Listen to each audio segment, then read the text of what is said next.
Sanctions have been one of the most important tools the collective West has used to hurt Russia as it wages war against Ukraine. Since Vladimir Putin's February 2022 invasion, 21,692 sanctions have been levied on Russia. But Russia has found its way around many of them, especially sanctions related to its oil and gas sales. With its ever-growing shadow fleet of unregistered and illegal ships, Russia has continued to sell resources and generate revenue to fund Putin's war. Now, that may be all over. Ukraine has cottoned on to the dangers of the shadow fleet and is launching precision strikes that are devastating Russia's illicit ships. That's according to Chuck Ferrum, who wrote an analysis of what Ukraine has pulled off for the Kyiv Post on July 5. He says that Ukraine hasn't gone public about its shadow fleet operation. It can't. Its attacks against Russia's illegal ships often take place outside its or Russia's waters. But those attacks are still happening in covert operations that are devastating Russia. As Ferrum puts it, Ukraine's operation has taken aim at the heart of Russia's illicit shadow fleet of oil tankers. Operating under flags of convenience to dodge Western sanctions, these ships are Moscow's lifeline, ferrying oil to fund its war machine, and Ukraine is striking them worldwide. The attacks span Europe. Ukraine has hit Russia's shadow fleet ships in the Black Sea, Baltic Sea, and the Mediterranean, with only the first of those three being part of the active war between Russia and Ukraine. Sabotage has become Ukraine's stock in trade. Unmanned vehicles are its tools for taking out massive Russian tankers.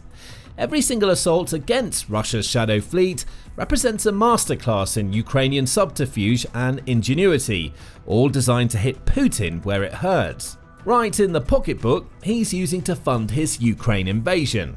And there are more of these attacks happening against the shadow fleet than many realise. Ferrum rattles off 5, starting with a tanker named Seacharm.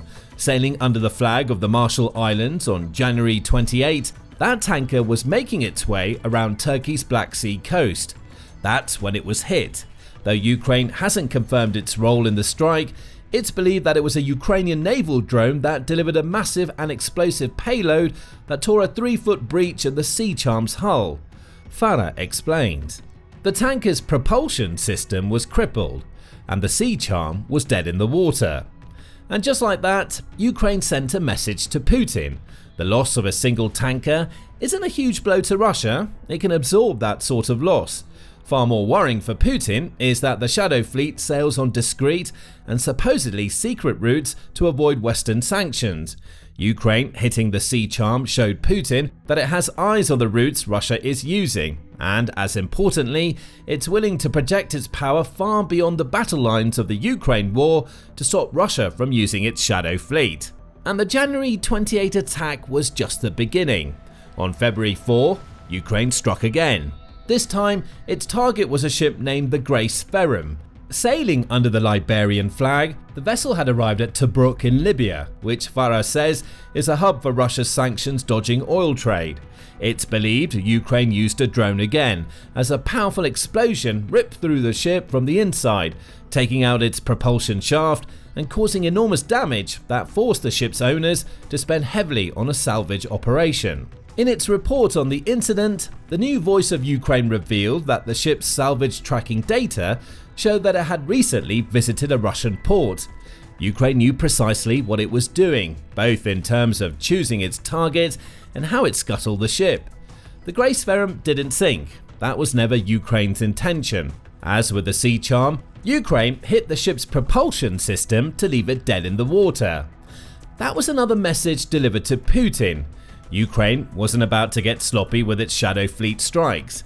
Each one would be precise, well planned, carried out in such an expert way that the blame could never be directed at Ukraine, and even if it was, Putin wouldn't have a case, because he knows that accusing Ukraine would amount to revealing his illicit use of the ships Ukraine struck to skirt sanctions. Ukraine had Putin stuck between a rock and a hard place, and they knew it. Seemingly growing in confidence, Ukraine struck again on February 15. This time it was the Seagull, a ship sailing under Malta's flag that was moored in the Italian port of Savona Vado. United 24 media reported on the incident at the time, noting that a pair of explosions rocked the ship while it was docked and preparing to unload its cargo. Again, Ukraine had chosen its target carefully. Though the Sea Jewel sailed under the Maltese flag, United 24 says it was on a list of illicit vessels Russia was using to transport oil to European Union or EU nations. The ship had transported Russian cargo at least 3 times during 2024, in February, March and May. The same outlet reveals that the ship's crew reported hearing 2 loud bangs, with a later investigation revealing that concave deformations on the vessel's hull suggested the use of explosive devices. The outcome was the same as the first 2 attacks. The Sea Jewel was rendered inoperable without being sunk.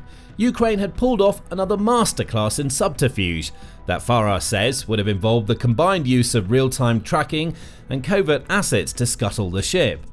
After all, the explosions didn't come out of nowhere. Ukraine would have needed to sneak an operative onto the ship to plant the bombs in locations where the rest of the crew would never think to look. That gave Putin even more to think about. Now, Ukraine was targeting his Shadow Fleet vessels in farther-flung European waters. Plus, Russia clearly had an issue with covert operatives working on its territory to handle. If not in Russia, those operatives might have been working in Italy and had found their way onto a ship that was supposed to be well guarded. Either way, that's a problem for Putin. Yet so many of Putin's questions about how Ukraine is pulling all of this off remain unanswered. And if Ukraine has its way, that's how it'll stay. And there's more. While Putin was worrying about Ukrainian attacks against his shadow fleet in Europe, Ukraine's covert operatives were cooking up something much closer to home. Later in February, Ukraine hit the Koala, a ship sailing under the flag of Antigua and Barbuda.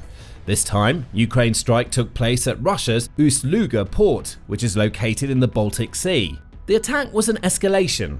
The story for the Koala was the same as that for the other 3 ships in terms of damage. A blast took out its propulsion system and decimated its engines. The ship was dead in the water, but like the other Ukrainian targets, wasn't sunk. But this time, Ukraine launched an attack in Russia's waters. It hit deep, with the message this time being that Ukraine has operatives who can strike against Russia, inside Russia, at any time. Ust-Luga was also a clear target. Ferrum explains in his Kyiv Post article, because it's a vital Russian oil export node. That means it's well defended. Ukraine circumvented those defenses, likely using a combination of drones and special forces operatives to take out yet another shady Russian ship. After that, everything went quiet for a few months. By March, Ukraine was embroiled in a roller coaster with the US that saw the Trump administration first cut off US military aid and intelligence sharing, and then restore both as Ukrainian President Volodymyr Zelensky signaled his willingness to engage in a 30-day ceasefire. The next few months involved a lot of wrangling between Zelensky, Putin, and US President Donald Trump to try and get that ceasefire off the ground. The ceasefire never came. Putin has said no time and time again. But during all of that time, it seems that Ukraine held off on Shadow Fleet strikes in the hope that a ceasefire would be struck. By the summer of 2025, amidst Putin launching a renewed offensive in Ukraine, all of that hope was gone. Ukraine decided to restart its Shadow Fleet campaign, and that leads to June 29 and the most recent of Ukraine's Shadow Fleet strikes. On the coast of Benghazi in Libya, the Vilamoura was struck. Sailing under the Maltese flag, the ship got caught up in a powerful blast. The modus operandi showed exactly who was responsible. The ship's propulsion shaft and steering system were destroyed, leaving it still floating but practically useless. Again, Ukraine had showcased to Putin that it knows the routes and ports his shadow ships use to transport their cargo. Ruthless and efficient, Ukraine decimated yet another ship that is key to Putin's oil trade. This quintet of strikes makes clear that Ukraine has been cooking up something interesting for months. Starting in early 2025, Ukraine must have been injecting covert operatives into Russia and other countries, in addition to acting on intelligence provided by those operatives and potentially other sources. As soon as it identified one of Putin's Shadow Fleet ships, Ukraine went into planning mode. Propulsion systems were identified. The means for striking those systems were created. Then, when it was ready, Ukraine hit Putin's ships so hard that they became practically worthless unless Russia was willing to invest heavily to salvage the battered vessels. Putin has no recourse. He can't complain about what's happening to these ships because doing so would amount to admitting the existence of his shadow fleet. Ukraine has found a far more effective method for stopping the shadow fleet than Europe or the US. Neither has directly attacked any of Russia's shady ships for fear of escalating with Putin. Ukraine has no such concerns. It sees that the West's sanctions can only work if the shadow fleet is destroyed. Back in May, during the gap between Ukraine's initial spate of strikes and its attack in June, the European Union formally adopted a new round of sanctions against Russia that included the blacklisting of 189 vessels, reports Euronews. That brought the total number of ships sailing under restrictions up to around 350. Perhaps an interesting sort of interplay is happening here. Europe announces its sanctions, knowing that Putin is likely to skirt them. Ukraine becomes aware of the ships that have been sanctioned and starts gathering intelligence. It figures out which ships represents the best targets and strikes. All the while, the EU can claim it has nothing to do with any of this, like legitimately, because it's not doing anything wrong by announcing the specific ships it's sanctioning. Again, Putin can do nothing about any of this. Of course, this is all conjecture. Ukraine hasn't claimed responsibility for any of the strikes against Russia's shadow fleet, though it seems pretty clear that it's behind all of them. What's really important here is why these attacks matter. Understanding that requires a dive into what Russia's shadow fleet is and what it provides to Putin as he continues his invasion of Ukraine. The Geopolitical Monitor delivers a solid summary. It says that Putin started building his shadow fleet in the wake of the raft of sanctions the West announced against Russia following his invasion of Ukraine. That fleet is a network of clandestine ships, typically sailing under the flags of other countries, that use a host of deceptive practices to avoid international monitoring and detection. These practices range from using irregular routes to actively hiding their presence in the world's oceans via spoofing and other techniques. Russia has spent big on developing this fleet. Geopolitical Monitor notes that the Kyiv School of Economics believes Russia has spent about $10 billion to expand its shadow fleet since 2022, which numbered somewhere in the region of 400 vessels by March 2025. Those ships are responsible for shipping Russian oil to ports all over the world, allowing Putin to avoid the oil price caps and other sanctions the West has levied against his country. In June 2024, Russia was shipping 4.1 million barrels of oil per day using its shadow fleet, with the fleet accounting for 70% of the country's seaborne oil trade and 89% of its total crude oil exports. Growth has been a constant for the shadow fleet since the start of the Ukraine war. In February, the International Bar Association called the fleet a growing threat, while highlighting how Russia has been using it to continuously increase its shipments of oil products and crude oil. In April 2022, when the shadow fleet first started to emerge, Russia was using it to ship 719,000 barrels of crude daily, along with 455,000 barrels of oil products. Fast forward a year, and the numbers had grown to 1.849 million barrels of crude and 852,000 barrels of oil products. By April 2025, crude shipments were at 3.077 million barrels per day, with 929,000 barrels of oil products. And the growth keeps on coming. On July 3rd, Pravda reported that the shadow fleet has tripled in size since 2022, and that's a conservative estimate.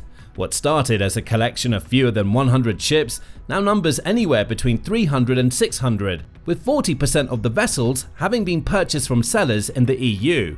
Most of the ships are aging to the point that they're reaching the end of their traditional lifespans. Pravda even points out that the typical shadow tanker is between 20 and 25 years old, which is much older than the average of 13 years for a standard oil tanker. Putin doesn't care. As long as they can sail and hold cargo, he's willing to buy and use them. There's a simple reason why this growth of the shadow fleet is such a massive problem for Ukraine. It keeps money flowing into Russia. A lot has been made of Russia's recent economic woes, and rightly so. The country is burning through its national reserves and is on the brink of economic collapse. You can find out more about that in our video covering Russia's dire economic situation. However, the reality is that all of these problems would have arrived much quicker for Russia were it not for the Shadow Fleet. Statista reveals this in a chart that covers the amount of revenue Russia has received from its fossil fuel exports between February 24, 2022 and June 7, 2025. Even with Western sanctions in effect, Russia has managed to generate a staggering $610.34 billion in oil revenue in just over 3 years. It's also earning billions of dollars from gas and coal. The former accounts for $186.6 billion entering Russia's collective coffers during Statista's time period, whereas coal has earned Russia $93.22 billion.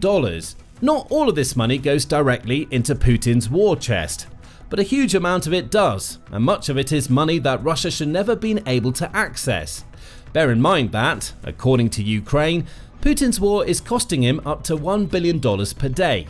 Assuming that figure is accurate, Russia's total expenditure on the war has already exceeded the $1 trillion mark. Having nearly that amount of money coming in during the war thanks to illicit oil, gas and coal sales has been a huge help to Putin at a time when his country is struggling to produce or sell anything else other than its fossil fuels. So it's obvious why Ukraine's Shadow Fleet strikes matter.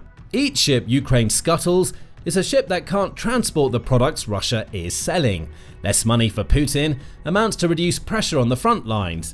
Russia can't create as much equipment, it can't pay for as many soldiers.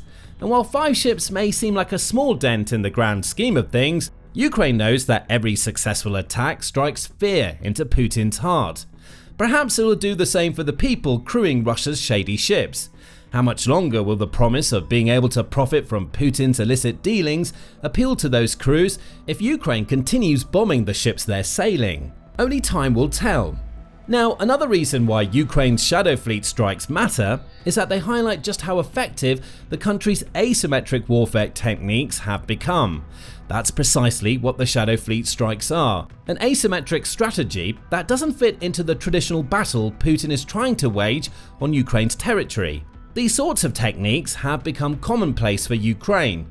Trends Research and Advisory said as much in May 2024, as it noted that Ukraine, as the smaller of the two nations involved in the conflict, has disparate military capabilities and strategies than Russia. To make up for those gaps, Ukraine has engaged in everything from guerrilla warfare on its own territory to cyber attacks and operations that see it hit Russia where it hurts. Ukraine's use of drones is the perfect example. By focusing on the mass production of unmanned vehicles, Ukraine has been able to level the playing field in the face of Russia's vast manpower and resources advantages. It's also used its drones to pull off strikes unlike anything Putin could have expected. Take Operation Spiderweb as an example. In early June, Ukraine managed to pull off an attack that saw it sneak over 100 of its first-person view drones into Russia. Those drones struck 4 Russian airfields, taking out several of Russia's nuclear-capable bombers in an attack that mirrors what's being seen with Ukraine's Shadow Fleet strikes in terms of their covert nature and their use of Ukraine's Special Forces operatives. On June 13, the National Security Journal added to this, noting that Ukraine has created a full-scale guerrilla warfare campaign against Russia using operatives who are working in Russian territory. Sabotage, strikes against Russia's logistics and infrastructure, the disruption of Russia's military advances, and now with the Shadow Fleet strikes, attacks against Russia's revenue sources all fall under this strategy. Ukraine has been able to adapt its asymmetrical tactics to the flow of Putin's war. When Russia attacked with tanks, Ukraine responded with drones. When Putin ordered the creation of a massive military-industrial complex in his country to boost wartime production, Ukraine responded by attacking manufacturing facilities on Russia's territory. When Putin spent over $14 billion to build a rickety fleet of oil tankers to circumvent Western sanctions, Ukraine responded again. It started scuttling those tankers, and the odds are high that it's going to keep doing it. That'll worry Putin even more. He knows that he can't do anything about Ukraine's asymmetric warfare tactics. The country's operatives are too good, and Russia has spent over 3 years trying and failing to catch them in their various acts. Now, Putin has to face up to the fact that Ukraine is expanding its scope. That's what's evident with these Shadow Fleet attacks.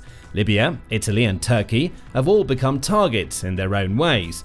Of course, Ukraine isn't directly hitting any of those countries, but it's taking out Putin's ships as they sail near or dock in those nations. Ukraine has somehow managed to make its asymmetric strategy go global, which is yet another thing that Putin couldn't have expected. The Shadow Fleet is far from destroyed, but every strike Ukraine conducts amounts to the loss of cargo and the forced investment into more ships on Russia's part.